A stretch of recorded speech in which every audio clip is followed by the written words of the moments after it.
Siguro pang tatlo, perfect mo na, no? Oh, matangkad yung mga puno kasi ng saging. Kaya ang pagpagsak niyan. Pagsak. Saka malaki pati yung kanya yung tangkay. Makapal baga. Hindi malambot.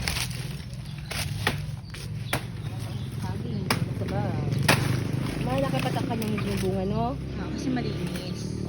Sa bag, ganun ba yun? Oo. Kahit malinis yung lugar. Oo.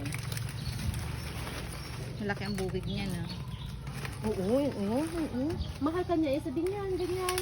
Ganyan kaya laking buwig, oh. Ay, mas mahal yan, no? Yung nagkabuhat.